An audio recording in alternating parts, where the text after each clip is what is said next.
It affects over 33 million people worldwide. Over 1 million of those are here in the U.S., and statewide, we have just over 2,000 people living with HIV or AIDS. But current law in Iowa says if you have HIV and someone accuses you of exposing them to it, unless you can provide that you disclosed your status in writing, you can be put in jail for 25 years. But there are people at the Capitol right now who are trying to change that.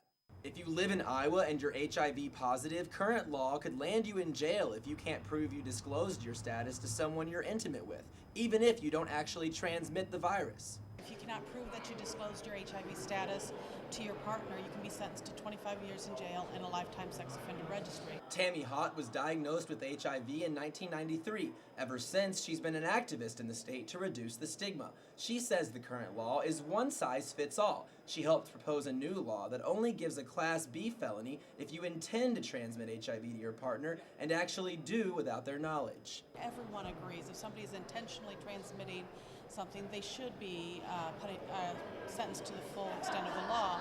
The new law also changes it from being HIV specific to including all infectious diseases, and it takes the burden off the person infected. Just because you can't prove in writing you disclosed your status doesn't make you guilty. So many of these cases are based on he said, she said, he said, he said.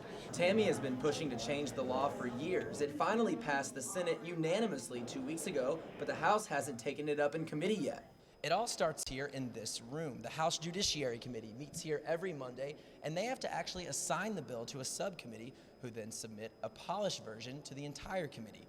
If the bill doesn't ever make it out of these doors, it will never have a chance to enter those ones.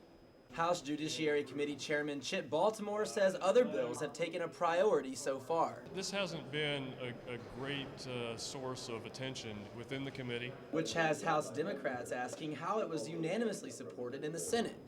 Unanimously means both sides voted for it, and then we can't even get it brought up on this side. For people like Tami, the House is the last hurdle in the way.